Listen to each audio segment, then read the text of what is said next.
အဖွဲ့သားတွေဟာကွင်းပြင်တစ်ခုမှာရန်နာလိုက်ကြပါတယ်ဒီနေရာကကြည့်ရတာတမျိုးကြီးဖြစ်နေပြီးအယိုးစုတွေပြန့်ကျဲနေတာညဘက်ဆိုချိန်စာတိုက်တန်တွေထွက်လာနိုင်လောက်တဲ့ကြောက်စရာကောင်းတဲ့တစ်ပင်တွေရှိနေတာကြောင့်လူရှုကစခန်းချဖို့အကြံပြုခဲ့ပါတယ်ဒါပေမဲ့ထုံးစံအတိုင်းလူရှုရဲ့စကားကိုနားထောင်ရင်ဘယ်တော့မှအကောင်းမဖြစ်တာကြောင့်လူတိုင်းကသူ့ကိုလစ်လူရှုခဲ့ကြပါတယ်သူတို့ရဲ့မမာနာကြောင့်လူရှုကိုထားခဲ့ပြီးရှေ့ဆက်သွားခဲ့ကြပြီးလူရှုကတော့ခေါင်းခါရင်းနဲ့ဒါဟာတဘာဝတရားရဲ့ရွေးချယ်မှု natural selection ပဲလို့တူတူလေးရေရွရင်းကြံ့ရစ်ခဲ့ပါတယ်ဒါတောင်မှသူကရှောင်ယူဈေးယူအတွက်စိုးရိမ်စိတ်ကိုတော့မရက်တတ်နိုင်ခဲ့ပါဘူးတောအုပ်ထဲမှာတော့လူရှုဟာအစွမ်းထက်တဲ့မြောက်တကောင်လိုတကိုင်းပေါ်မှာနားနေရင်အောက်ဘက်မှာစခန်းချနေတဲ့တခြားအဖွဲ့တစ်ဖွဲ့ကိုစောင့်ကြည့်နေပါတယ်အဖွဲ့ခေါင်းဆောင်ကအနီးနားမှာတာရဲတိရစ္ဆာန်တွေရှိနိုင်ကြောင်းလူတိုင်းကိုတတိပေးနေတာကိုသူကြားလိုက်ရပါတယ်ဒါပေမဲ့သူတို့လက်ကြည့်လိုက်တဲ့အခါမှာတော့အံ့ဩစရာကောင်းစွာနဲ့လူရှုကိုပဲတွေ့လိုက်ရပါတယ်ဘယ်ကလာတာလဲလို့အမေးခံရတဲ့အခါမှာတော့သူကပြုံးစီစီနဲ့အရှိဘက်ကနေပြန်လာတာလို့ဖြေလိုက်ပါတယ်ဒီပြောင်းတလောင်စကားကြောင့်လူတိုင်းကမျက်မှောက်ကျသွားကြပြီးသူ့ရဲ့စနစ်မျက်နှာပြင် system panel ပေါ်မှာအနှုတ်မှတ် negative points တွေအများကြီးတက်လာပေမဲ့သူကတော့ဂရုမစိုက်ပါဘူးအဲ့ဒီနောက်သူ့ရဲ့စနစ်မျက်နှာပြင်ကိုလှန်လို့ကြည့်နေတော့ထူးဆန်းတာတစ်ခုကိုသတိပြုမိသွားပါတယ်အဖွဲ့ဝင်တယောက်ရဲ့နာမည်ကစာသားနဲ့မဟုတ်ပဲကနန်းတွေနဲ့ပေါ်နေတာပါဒါဟာတစ်ခုတည်းသောအတိတ်ပဲရှိပါတယ်အဲ့ဒါကတော့သူရှုဖြစ်နေတာပါပဲချက်ချင်းဆိုသလိုလူရှုရဲ့စုံထောက်အုပ်နောက်ကအလုပ်လုပ်သွားပါတယ်သူဟာဒီအဖွဲ့တဲကိုခဏဝင်ပြီးဘသူကငွေဆိုးလဲဆိုတာရှာဖွေဖို့ဆုံးဖြတ်လိုက်ပါတယ်သူတို့ခီးဆက်နေတော့မှပဲတစ်ကြားတစ်တကောင်ကအရေးထဲကနေရုတ်တရက်ခုန်ထွက်လာပြီးကျင့်ကြံသူတယောက်ကိုကိုက်ဖို့ကြိုးစားပါတယ်ဘာမှမစင်စားပဲလူရှုကရှေ့ကိုပြေးထွက်ပြီးလေထဲကိုပိုင်းဖြတ်ကတားရဲကို6လက်မောင်းထုတ်လိုက်ပါတယ်ဒါပေမဲ့သူ့ကိုကျေးဇူးတင်မဲ့အစားအဖွဲ့ခေါင်းဆောင်နဲ့အရာရှိ2ဦးကအဲ့ဒီကောင်ကိုဘာလို့တတ်မဖြစ်တာလဲဆိုပြီးမေးခွန်းထုတ်ကြပါတယ်လူရှုကအပြစ်မရှိတဲ့တရဝါကိုမတက်ချင်ဘူးလို့ပြန်ဖြေလိုက်တာကြောင့်အနှုတ်မှတ်တွေပိုရလာပြီး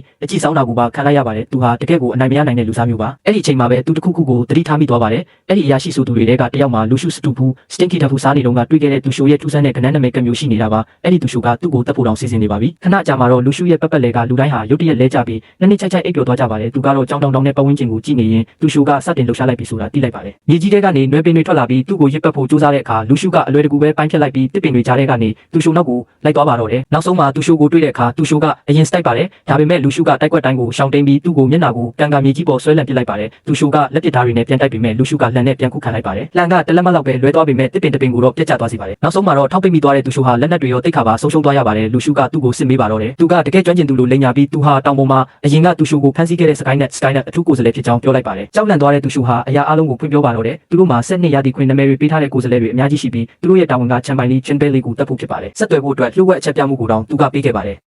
လူရှုကတော့ချန်ပိုင်လီဟာဒီလူတွေကိုတင်မင်းထက်တောင်ပိုကြောက်အောင်လှုပ်ထားနိုင်တာပဲလို့တွေးမိပြီးပြုံးလိုက်ပါတယ်လူရှုကအသက်ချမ်းသာပေးဖို့တောင်းပန်တာကြောင့်လူရှုကလည်းသူ့ကိုလှုပ်ပေးဖို့သဘောတူလိုက်ပါတ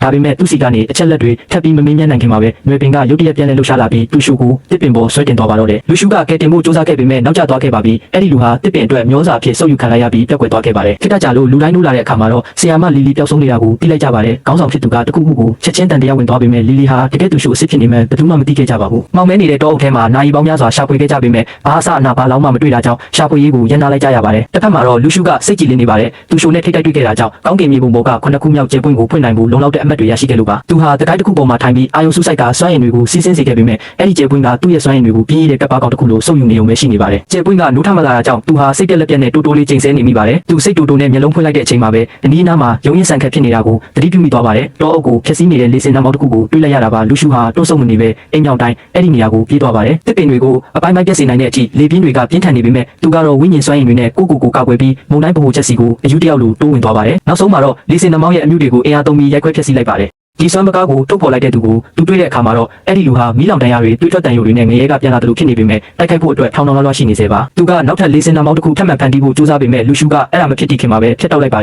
ယ်အဲ့ဒီအခါမှာတော့လူကြောက်ကြီးဟာလှည့်ပြေးတာကြောင့်လူရှုကနောက်ကနေလိုက်လံဖမ်းဆီးရပါတယ်အဲ့ဒီလူကသူ့ကိုပြန်ပြီးချောင်းမြောင်းတိုက်ခိုက်ဖို့ကြိုးစားတဲ့အခါမှာတော့လူရှုရဲ့ဓာတ်ကပုံမြန်နေပြီးသူ့မျက်နှာကိုတန်တန်ရှင်းရှင်းလှီးဖျက်လိုက်ပါတယ်အဲ့ဒီလူဟာဒီတယောက်ကလူတစ်မဟုတ်ဘူးဆိုတာသိသွားပြီးပါးကိုအုပ်ကနောက်သို့ဆုတ်သွားခဲ့ပါတယ်သူဟာအသေးတန်တဲ့လူရှုကိုတဲကြည်စံတွေနဲ့ပြစ်ခတ်တိုက်ခိုက်တဲ့အတွက်လူရှုကခုခံလိုက်ရပါတယ်ကြည်စံချိုးကသူ့ကိုရှက်ထိသွားပေမဲ့လူရှုကတော့တည်ငြိမ်နေသေးပါအဲ့ဒီနောက်ကြည်စံတစ်ခုကသူ့ကိုထိခံနေချိန်မှာပဲသူ့ရဲ့ကောင်းကင်မြေပုံကလင်းထင်လာပါတယ်ခုနှစ်ခုမြောက်ကျဲပွင့်ဟာနောက်ဆုံးမှာတော့မိုးထလာပြီးသူ့ခန္ဓာကိုယ်တစ်ခုလုံးမှာတောက်ပသွားပါတယ်အဲ့ဒီအချိန်မှာလူရှုဟာဒေါသဝမ်းနည်းမှုပျော်ရွှင်မှုနဲ့ကြောက်ရွံ့မှုစတဲ့ခံစားချက်အလုံးကိုတတိုင်းနဲ့ခံစားလိုက်ရပါတယ်သူ့ရဲ့ဓာတ်ဟာတောက်ပတဲ့အလင်းနဲ့တုတ်တဲ့တစ်ခုအဖြစ်ပြောင်းလဲသွားပြီးတစ်ချက်တည်းပြစ်ပေါက်လိုက်ရမှာတဲကြည်စံအလုံးကိုဖောက်ထွက်ပြီးအဲ့ဒီလူရဲ့ရင်ဘတ်တစ်ကိုထိမှန်သွားပါတယ်ထိုလူဟာတဲအဖြစ်ပြောင်းလဲကကြေမွသွားပြီးသူ့ရဲ့ဝိညာဉ်ကလည်းလေထဲမှာပျော်ဝင်ပြောက်ကွယ်သွားပါတယ်ဒီလိုနဲ့ပဲအပြည့်စီးများကြကနောက်ထပ်ညတစ်ညဟာပြီးဆုံးသွားခဲ့ပါတယ်နောက်တစ်နေ့မနက်မှာတော့လူရှုဟာလူဆောင်ယူဝက်စာရုံနဲ့နောက်ဆုံးမှာဆုံတွေ့ခဲ့ပါတယ်သူမဟာပန်းချန်ထဲမှာအကူဖြစ်သူကိုပြန်တွေ့တဲ့ကလေးတယောက်လိုသူ့စီကိုပြေးလာခဲ့ပါတယ်သူမကစိတ်အေးသွားတယ်လို့သူကလည်းချိန်စာတင်တော့အုပ်ထဲမှာသူမကိုတခုခုကစားမသွားတာကိုဝမ်းသာနေပါတယ်လူရှုကသူရှိုးတွေအကြောင်းတိုက်ပွဲတွေရုံရင်ဆန်ခတ်မှုတွေနဲ့လူတယောက်ဘယ်လိုမျိုးတစ်ပင်စာဖြစ်သွားခဲ့တယ်ဆိုတဲ့ဖြစ်ကြောင်းကုန်စင်ကိုသူမကိုအမြန်ပြောပြလိုက်ပါတယ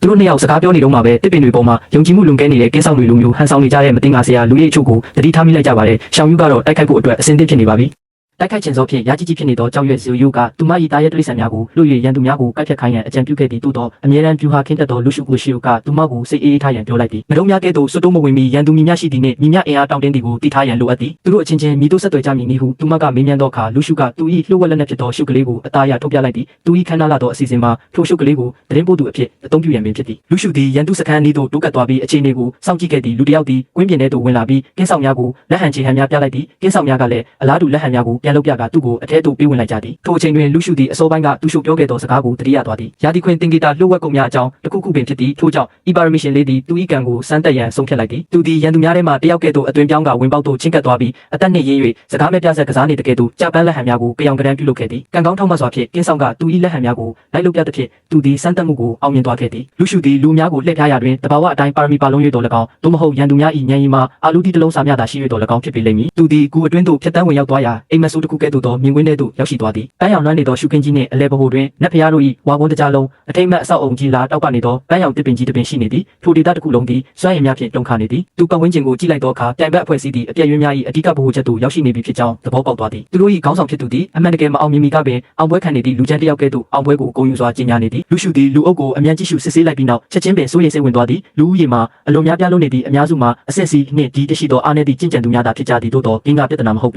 တစ်ပင်အနီးတွင်ရက်နေသောလူလေးယောက်မှထူးခြားနေသည်ဟုသူ၏ဗီဇစိတ်ကပြောနေသည်အစပိုင်းတွင်ရင်းတို့၌ဝိညာဉ်စွမ်းအင်လုံးဝမရှိဟုသူထင်ခဲ့တော်လဲနောက်ပိုင်းမှာပင်သဘောပေါက်သွားသည်ရင်းတို့သည်အားနည်းနေခြင်းမဟုတ်ပေသူတို့၏စွမ်းအားများကိုအနှဲငယ်များမကဘဲဖိနှိပ်ချုပ်ပေးထားခြင်းဖြစ်သည်ဤလေးယောက်မှာအသွင်ပြောင်းထားသောဘလူးတတဝါကြီးများပင်ဖြစ်သည်သူတို့ထဲမှတယောက်ကထိုကြီးမားသောပန်းရောင်တစ်ပင်ကြီးကိုစစ်ဆေးကြည့်ရာထူထဲပြီးတုန်ခါနေသောအမြင့်များနောက်ွယ်တွင်ဝတ်ထားသောလမ်းတစ်ခုကိုတွေ့ရှိခဲ့သည်ထိုလမ်းသည်ညဘက်တွင်သာပွင့်ပြီးနေ့ဘက်တွင်ပိတ်သွားကြောင်းထိုလူကရှင်းပြသည်သို့သောခေါင်းဆောင်ဖြစ်သူကလက်မခံဘဲချမ်ပိုင်လီဂျင်ဘဲလိုက်မကြာမီရောက်ရှိလာမည်ကိုကြောက်ရွံ့သောကြောင့်စောင့်ဆိုင်မနေလိုပေထို့ကြောင့်လူချမ်းတုံးများ၏ထုံးစံအတိုင်းသူသည်တစ်ပင်ကိုဖောက်ခွဲရန်သူ၏လူများကိုအမိန့်ပေးလိုက်သည်သူတို့သည်ကြီးမားသောမီးလုံးကြီးများဖြင့်ပစ်ခတ်ခဲ့ကြရာအပြည့်ရွှေများကိုတုန်ခါသွားစေသည့်ပောက်ကွဲမှုကြီးဖြစ်ပေါ်ခဲ့သည်သို့သောမီးခိုးများဆဲသွားသောအခါအမြင့်များသည်ဘာမှမဖြစ်ခဲ့တဲ့ကဲ့သို့ချက်ချင်းပင်ပြန်လည်ဖြစ်ပေါ်လာပြီးအပေါက်ကိုပြန်ပိတ်သွားခဲ့သည်ဤပါရမီရှင်များသည်အဝေးကနေကြည့်နေရင်တစ်ပင်ကြီးကိုနှွေးထွေးသောအနှိတ်ခမ်းဝင်ဆောင်မှုပေးလိုက်တယ်လို့သာဖြစ်သွားသည်လူရှုကပြုံးစီစီလှုပ်လိုက်သည်အကယ်၍သူသာရန်သူများကိုအချိန်ဆွဲထားနိုင်ပါကချမ်ပိုင်လီရောက်လာပြီးခက်ခဲသောအလုပ်များကိုသူ့အတွက်လုပ်ပေးလိမ့်မည်ဟုသူတွေးလိုက်သည်သို့တော်လည်းလူရှုအတွက်မူမိသည့်အရာမှအဆင်ပြေချုံးမွေစွာဖြစ်မလာခဲ့ပေလျန်ချီဝိုင်းချိုက်ကသူ့ကိုရုတ်တရက်မြင်သွားပြီးသူ၏အမိကိုအော်ခေါ်လိုက်သဖြင့်သူ၏လှုပ်ဝက်ချက်အားလုံးပေါက်ကြားသွားတော့သည်ခေါင်းဆောင်ဖြစ်သူသည်လည်းချက်ချင်းပင်တန်တရားဝင်သွားခဲ့သည်ချက်ချင်းပင်တန်တရားဝင်သွားကြပြီးဘာတွေဖြစ်နေတာလဲဆိုတာကိုသိကျင်စိတ်ဖြင့်အတင်းအကျပ်မေးမြန်းကြလေသည်လူသစ္စာဖောက်လျန်ချီကလူရှုသည်တစ်ခါကသူကိုယ်တိုင်အရှင်လက်လက်မိရှုတက်ရန်စူးစမ်းခဲ့ဘူးသူဖြစ်ကြောင်းသို့တော်တစုံတစ်ခုကြောင့်မတည်ဘဲလွတ်မြောက်လာသူဖြစ်ကြောင်းရှင်းပြခဲ့သည်ဘုန်းကြီးကလည်းလူရှုသည်စောစောပိုင်းကဘတ်စကားဘော်တွင်သူတို့နောက်သို့ခိုးကြောင်ခိုးဝက်လိုက်ပါလာခဲ့သူဖြစ်ကြောင်းကြားဖြတ်ပြောဆိုခဲ့သည်ခေါင်းဆောင်ဖြစ်သူသည်အချိန်ဆွဲမနေတော့ဘဲလူရှုကိုဝိုင်းထားရန်နှင့်ဓားများထုတ်ထားရန်သူ့လူများကိုအမိန့်ပေးလိုက်သည်သို့တော်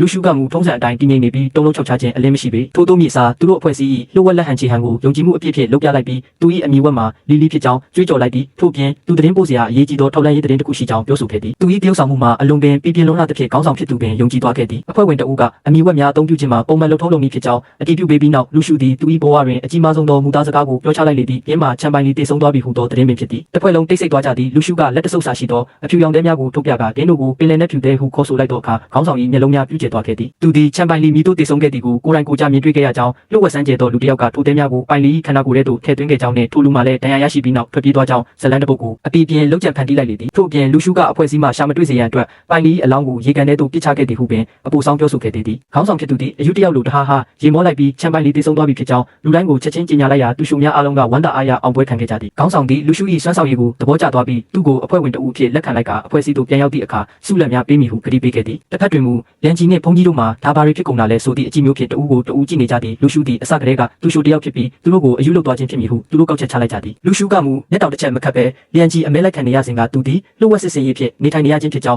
ခေါင်းညိတ်၍အေးဆေးပင်ပြန်ပြောခဲ့သည်ခေါင်းဆောင်ကလည်းထိုစကားကိုသဘောတူပြီးလန်ချီအနေဖြင့်တစ္ဆာဖောက်ခံရသည်ဟုမခံစားရနှင့်ယခုအခါအဖွဲ့အစည်းပေါ်သူ၏တစ္ဆာရှိမှုကိုတက်တည်ပြရန်အခွင့်အရေးရပြီဖြစ်ကြောင်းပြောခဲ့သည်လန်ချီသည်အတုံးဝင်သူတယောက်ဖြစ်ကြောင်းပြသလိုစိတ်ဖြင့်အမိန့်များကိုနာခံရန်သဘောတူလိုက်သည်ထို့နောက်ခေါင်းဆောင်ကတစ်ပင်ကိုမိရှု၍ပြန်ဖွင့်ရန်သူ့ကိုအမိန့်ပေးခဲ့သည်လန်ချီသည်တစ်မြင့်များကိုမနာလန်မီးဖြင့်ပစ်ခတ်တော်လဲထိုအရာကလုံးဝမီးမလောင်ပေဖုန်ကြီးကလန်ချီနားသို့ချင်းကပ်သွားပြီးဤအယူများနောက်သို့လိုက်เสียရမလို့ကြောင်းနှင့်ရက်တန့်ရန်တောင်းပန်ခဲ့သည်သို့သောအုံနောက်စေခြင်းခံထားရသောလန်ချီကမူသူသည်အဖွဲ့အစည်းပေါ်တွင်အရာအလုံးအကျွေးတင်နေသဖြင့်မြည်သည့်အခါမျှတစ္ဆာမဖောက်နိုင်ကြောင်းပြန်လည်ဖြေကြားခဲ့သည်အခြေအနေများပုံမတင်းမှမလာမီမှာပင်သတင်းပေးပို့သူတဦးအပြေးလွှားရောက်ရှိလာသည်ပထမနေ့အတန်းမှကျောင်းသားများသည်ပျက်စီးယိုယွင်းနေသောနေရာ၏အလဲဘိုသို့ရောက်ရှိလာပြီဖြစ်ကြောင်းသတင်းပို့ခဲ့သည်ခေါင်းဆောင်ဖြစ်သူသည်ထိတ်လန့်သွားပြီးလန်ချီကိုမိရှုခြင်းအားရက်တန့်ရန်ပြောလိုက်သည်ထိုအချိန်တွင်လူရှုကမူသူ၏မဟာမိတ်များနောက်ဆုံးတွင်ရောက်ရှိလာပြီဖြစ်ကြောင်းသိလိုက်ရသဖြင့်မတိမတာပြုံးလိုက်မိလေသည်မကြာမီတွင်ခေါင်းဆောင်သည်လန်ချီနှင့်အတူ ဝင်ပေါက်တွင်ရောက်ရှိလာသောចောင်းသားများနှင့်ရင်ဆိုင်ခဲ့ရသည့်နှစ်ဖက်စလုံးသည်မိသူကတရားဝင်ဖြစ်ကြောင်းတက်တေပြရန်အတွက်သူတို့၏တက်တေကံကပ်ပြားများကိုရဲများကဲ့သို့ထုတ်ပြခဲ့ကြသည်ရန်ကြီးသည်ယခုအခါနယ်မြေရှင်းလင်းရေးအဖွဲ့ငယ်ခေါင်းဆောင်တဦးကဲ့သို့ဟန်ဆောင်ကမိတော်များကိုမြင်းတစ်ဖြင့်လာရောက်စစ်ဆေးခြင်းဖြစ်ကြောင်းတည်တည်ငြိမ်ငြိမ်ပြောဆိုခဲ့သည်ခေါင်းဆောင်ကလည်းသူတို့သည်ယခုမှစတင်ဝင်ရောက်လာခြင်းသာဖြစ်ကြောင်းလိန်ညာ၍ပြန်လည်တုံ့ပြန်ခဲ့လေသည်